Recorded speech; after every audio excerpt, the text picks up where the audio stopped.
स्वीकृत नगरसेवक पदासाठी शिंदेच्या शिवसेनेमध्ये लॉबिंगला आता सुरुवात झालेली आहे। स्वीकृत नगरसेवक पदासाठी इच्छुकांची पक्षश्रेष्ठींकडे मनधरणी सुरू झालेली आहे।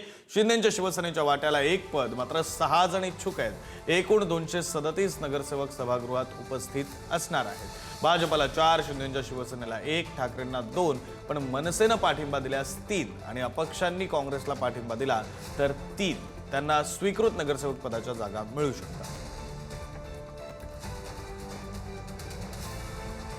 शिवसेनेकडून कोण कोण इच्छुक आहे तर राज प्रकाश सुर्वे, आमदार प्रकाश सुर्वे यांचे पुत्र ते मुळात निवडणूक लढवण्यासाठी सुद्धा इच्छुक होते। दिलीप शिंदे, दीप्ती रवींद्र वायकर पोतनी, समाधान सरवणकर ज्यांनी निवडणूक लढवली मात्र त्यांचा पराभव झाला। सदा सरवणकर माजी आमदार यांचे ते पुत्र आहेत। यशवंत जाधव आणि प्रकाश पाटणकर हे सगळे इच्छुक आहेत जे शिंदेच्या शिवसेनेकडून त्यांना स्वीकृत नगरसेवक पद मिळावं यासाठी ते इच्छुक आहेत।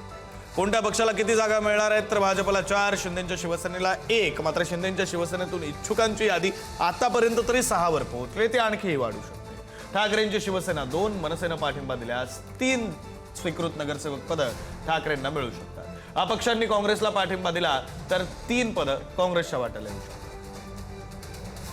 आणि या संदर्भात बोलण्यासाठी आपले प्रतिनिधी पंकज दळवी आपल्यासोबत जोडले गेलेले आहेत। पंकज, आतापर्यंत 6 जणांची नावं समोर येत आहेत ज्यांना स्वीकृत नगरसेवक पद शिंदेच्या शिवसेनेकडून हवं आहे।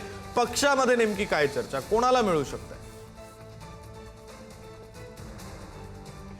विक्रांत, ही 6 नावं प्रमुख 6 नावं आहेत जे प्रमुख नावं आहेत किंवा प्रसिद्ध चेहरे आहेत। मात्र यापेक्षाही यादी ही खूप मोठी आहे। मुंबईतून ह्याच्या 3 पट जवळजवळ लोक जे आहेत ती इच्छुक असण्याची शक्यता आहे। अनेकांना इच्छा आहे की मला स्वीकृत नगरसेवक पद मिळावं, मात्र पद फक्त शिंदेच्या शिवसेनेकडे एकच आहे, कारण 227 नगरसेवक आहेत आणि 10 नगरसेवक हे स्वीकृत असणार आहेत। त्यामुळे प्रत्येक स्वीकृत नगरसेवकासाठी 23 मतांचा अंदाजे कोटा आहे। 23 नगरसेवक ज्याला पाठिंबा देतील त्याचं स्वीकृत नगरसेवक म्हणून त्याची नेमणूक होईल।